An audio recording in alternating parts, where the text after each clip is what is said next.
Hello, I'm Rob, And I'm Rob. and welcome to another edition of Impossible Mission, the Geek Show's video game Chittery Chattery. This week on the show, we are talking about game length. It won't be present at this time, but at the time of recording, it is present. There was news that Assassin's Creed Valhalla, the game world, is going to be the biggest it's ever been. And for me, that poses the question of what is the perfect length for a game? See, that's a tough question because it very much depends on the type of game, for a start. RPGs in general are very lengthy games, yeah? Increasingly so, though. I mean, once upon a time, let's say PlayStation 1, when it was that golden era of JRPGs, I'd say generally speaking, 40 hours and you're done. See, this is the thing. I think that RPGs have become less lengthy than they were before because there were so many people that I knew who played Final Fantasy 7, 8, 9, 10. Oh no, I don't think that's fair to say. They're representative of how long RPGs are, because Final Fantasy, historically, since like PlayStation 1 at least, has been about the density of the world and all the things going on around it. My point is that they weren't the only ones that were like that. There were others. It wasn't the rule of thumb though. Yeah. It was still a rarity, whereas now, every other RPG, you're talking about at least 100 hours. Like a 100-hour game has become the norm in the RPG circuit, whether it's Assassin's Creed, whether it's Persona, whether it's whatever, Skyrim. They're all 100 hours. It seems to be the magic number. And for me, it makes me pine for when RPGs were like 40 hours done. See, that's the thing. I've never played an RPG, a modern, or at least a modern Western RPG, for longer than, say, 30, 40 hours. Yeah, but then again, it goes to the sort of pattern techniques, isn't it? There's a lot of things that extend the game. There's all the side missions. There's all of the, like, say it's like a Final Fantasy and you want to get all the summons. There's another part of it. All the hunting. It's the supporting things which have been added to the modern RPG, which has made it much, much longer. Whereas before it was, like, side missions weren't really as prominent as they are now. It was mainly just you went on the story. You might happen upon a few people, but it wasn't like major game adding length. The major game adding length came from like the summons, like collecting all the summons and whatnot. Whereas now everything seems to be following the model of The Witcher. I mean, I love The Witcher dearly, but at the same time, it's too long. It's like a long, like, campaign missions are all very, very long, and to get like the full texture of the game, I'd say the side missions are just as at the same length as the actual core game. Yeah. And personally speaking, I'm not talking about being like out of touch with modern gaming or whatever, but I feel that's just too long. 100 hours is a lot of time to put into one single title. There's just, especially when there's so many being put out, I think that is too long. By the same token, what about people who spend days upon days upon days upon days playing games like Forza or FIFA? I don't think that's a game length though, really, is it? I mean, it's they're guessing out what they're putting in. Yeah. I mean, when you talk about game length, you're talking about something with like a story, with like a climax to be reached in that story in that game. The reason why I brought those up is because I did want that clarified, because those games seem to have no end point. Yeah, I mean, I've played like sports games, I just stop when I've had enough. Yeah, but you understand what I mean. They just keep going on as long as you want to keep playing them. And it gets to the point where when you finish through them, usually when you've had enough of them, the next year's iteration should be not too far off the horizon. Yeah. It's weird because there is a game that came out recently where I think the average playtime was around 45 hours. And it was a game that everyone has hailed as a remarkable achievement for Nintendo, Breath of the Wild. I didn't think you were going to go there. I mean, that was another game which is recent, which is being celebrated for being to the point, was The Outer Worlds. Yeah. It's surprising because these games just got on with things. The Elder Scrolls, for example, right? I just want to go to that. I think a great point on the length of a game is I got to relate it to a movie experience. When I first watched Evil Dead 2, I hated it because I was so into it I didn't want it to end. It wasn't until I got older that I realised you should always leave him wanting more. Whereas in these games, these 100-hour plus games, it's just giving you too much. You feel like genuinely you love a game when you think, I want more of that, I can't wait to play more of it, and not instantly caving in and giving it to you. And Breath of the Wild and the Outer Worlds are exactly that. Yeah, that actually does play in because the Elder Scrolls have had like 5 main iterations, and then you've got the Elder Scrolls Online and whatever other else on whatever platforms they've had. Yeah, the one that the majority of fans, and you'll have fans of Skyrim and you'll have fans of Oblivion, but for people who've been playing the Elder Scrolls from the beginning, or from Daggerfall, I think it was, they generally agree that Morrowind is still probably, arguably, the best. Why is that one? And that's only like 45, 46 hours. So it's to the point. It gets to the point. I think it's because when you got to Oblivion and you got to Skyrim, they added extra bits on, like relationships and buildings that you could own and stuff like that. Turning into a werewolf for no reason. With Morrowind, it's still to the point. Dark Souls is another one that gets on with things. Yeah, but the thing with those games, especially the ones by From Software, is like new game, which is fair enough length. It's as long as your skill level dictates. But then there's New Game Plus, and then there's New Game Plus Plus. And there's stories of people finishing these things like 7 times. Yeah. Interestingly enough, do you know a game that I found was quite to the point for a JRPG? Generally just cracked on with things, was Disgaea? Yeah, but as the actual core story, yes, I would 100% agree. The original Disgaea game, I don't mean any of the sequels, I mean Hour of Darkness. Yeah, I mean, it was to the point. It was a story. I mean, all the stories in the Disgaea franchise are very... it's broken up into, like, chapters and paragraphs, and I think there's, like, 15 chapters, and you could get it done relatively short time. It's just getting at the right level, which takes any sort of time out of it. Yeah, but grinding is a thing that goes into RPGs in general. But Disgaea is a thing which has made its bread and butter off grind. Like a level 999 max. Yeah. The weird thing is, on the flip side, right, you had a completely different type of JRPG, one that was expansive and and the story was told over multiple games, not multiple chapters within a game, but over multiple games. Very much similar to the Witcher franchise, because you had The Witcher and you had The Witcher 2. I'm assuming The Witcher and The Witcher 2 are much shorter than 3. Yeah, they're much shorter than 3. But you had this series of games that told this expansive story told over several games. And it was The Legend of Heroes. And the weird thing was, because The Legend of Heroes focused more on narrative rather than the actual grind, and it's a very strange thing that you play the Legend of Heroes games for the story, right? It has minimal extraneous bits. There are bits added on, little side quests and stuff like that, but you never really feel that they're all that important. The main thing you do is just crack on with the story. It's kind of like reading a good book. You just want to keep going. Do you see what I mean?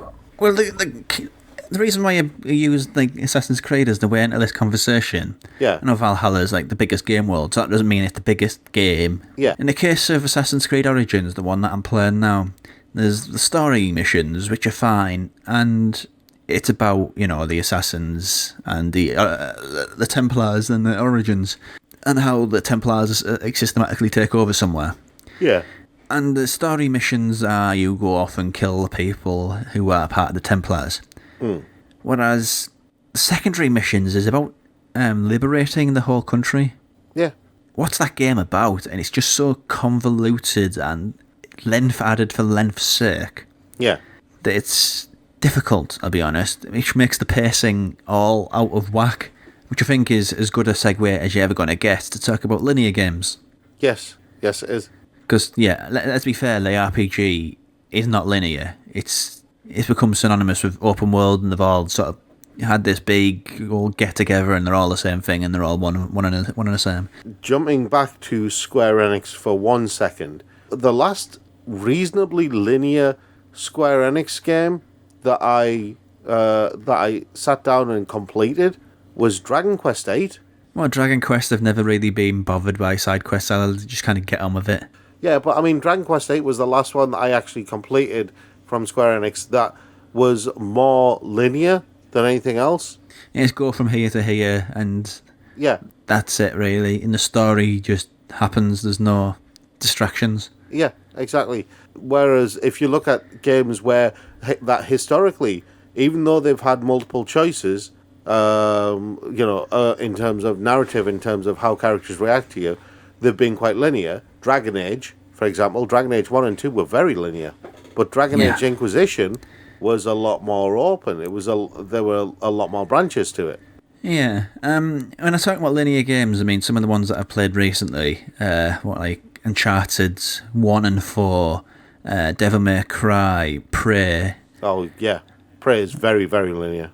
Yeah, but they seem to have been sort of consistent. I do think Uncharted 4 was too long, but it's like the climax to a iconic character's story. But generally, when you're talking about linear games, they tend never to outstay their welcome. Yeah. Because they've done this thing in recent years anyway, where they've lent an idea from the RPG, the JRPG especially, where their length doesn't come from collecting all the collectibles and doing all the side missions and yada and yada and yada and yada. Yeah. It's from multiple endings. Yeah. And generally, they're about 15 hours long. That seems to be sort of the magic figure. A lot of people probably don't remember it now. I hope they do. But still, one of the best linear games, one of the best linear war-based games that I've played is still Spec Ops: The Line. Well, that's debatable, but go on. Well, I like it because there's that twist that changes everything. Yeah, the twist has become controversial. It's become controversial, but the fact that they put it in a game at that point, and then you look at it, and the weird thing is, because I know everyone's going to talk about games like Hellblade, right? Hellblade is extremely linear, but and it's a very, very good game. But having played Spec Ops: The Line and then going on to play Hellblade, I was just kind of, okay, yeah, I understand it. I understand. That's how odd jump you just made. Not really, because if you play... Do you remember when you played Spec Ops: The Line and the twist happens? Mm-hmm. Right. How did you feel? Can't remember. I wasn't very impressed, I'll be honest. It was hyped up.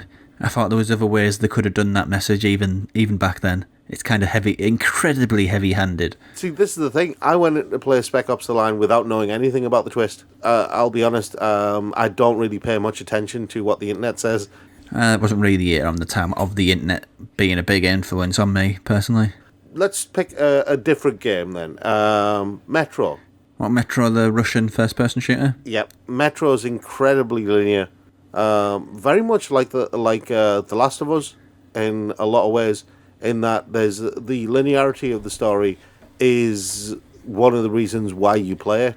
Yeah, I mean, it's a curated... That's the thing that I'll say here, because I don't think there's another episode where it'll really become relevant.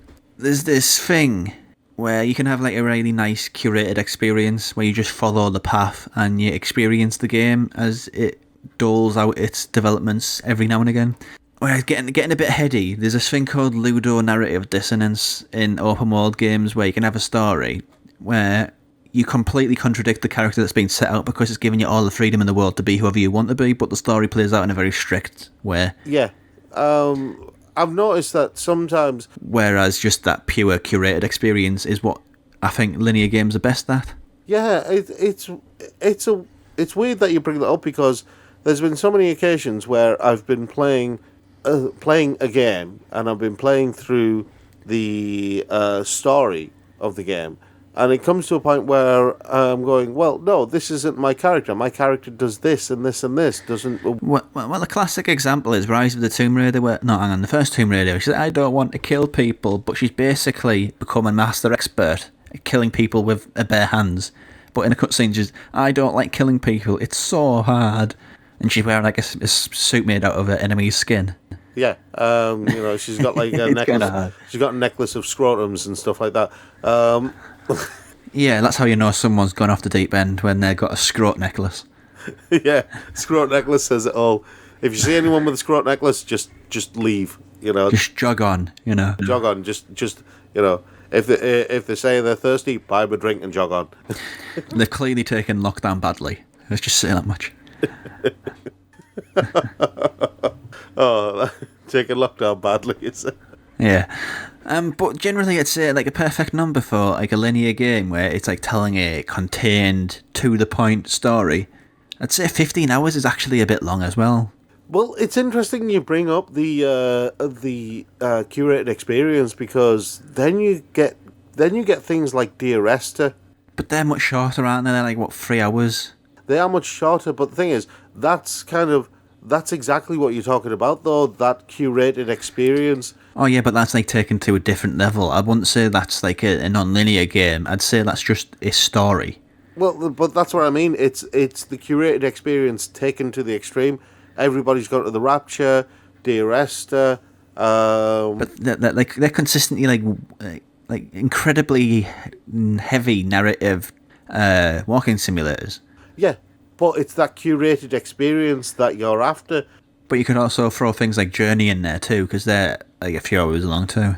Yeah, I know. Again, curated experience, and yes, Journey is a great choice there, because Journey was an odd one, because it was a curated experience that was different to the likes of Dear Esther and Gone Home and that.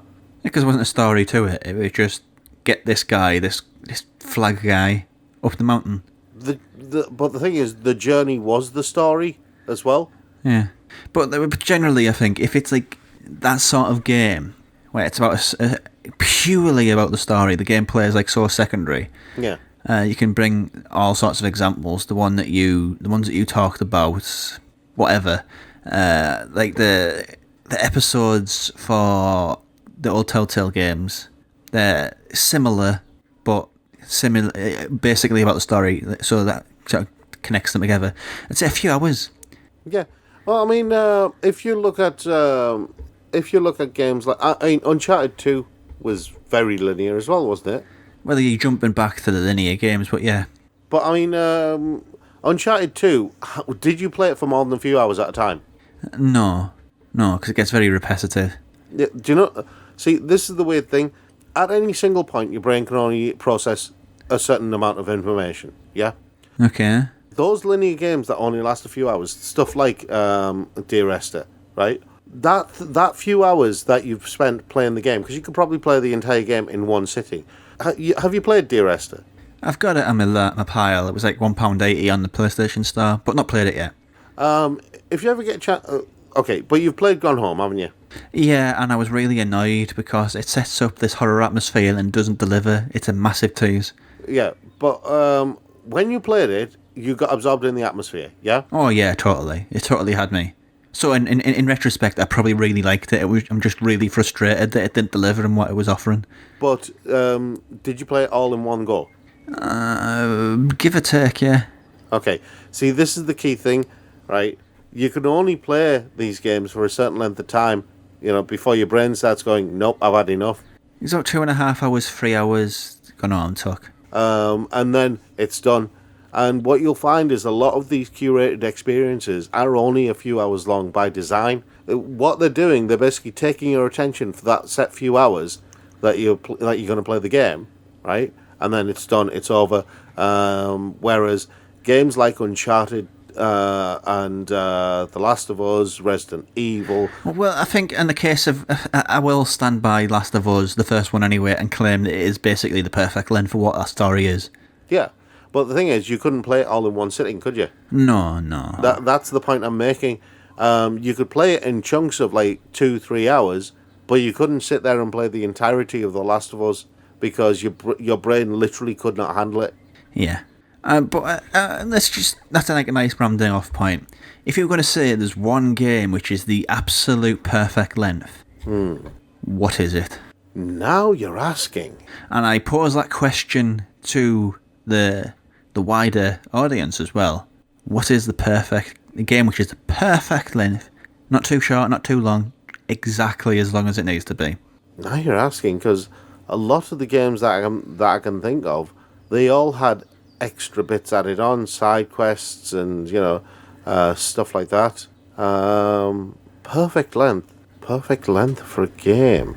I don't think this is an answerable question, to be honest. I don't think there is such a thing. Yeah, I don't think there is such a thing either. It's weird because... And just to evade the question, I think the games that are the perfect length for sports games and racing games. Yeah, I was about to say, that's kind of what I would think as well. The perfect length for them is as long as you want them to be. Yeah, it's just a swerve, isn't it? Oh, hang on. Maybe there is a game that is the perfect length that is as long as it needs to be. He's a bold claim, but go on. Right, but I'm having to go back to older games for this. Okay. So I'm thinking games like the original Devil May Cry on the PlayStation 2.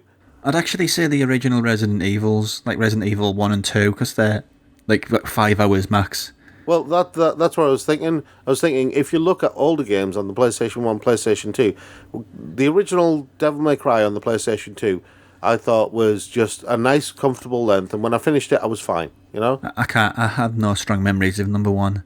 Well, number 1 was just flashy, that was it. But aside from that, it was just the right length. Resident Evil 1 and 2, yes.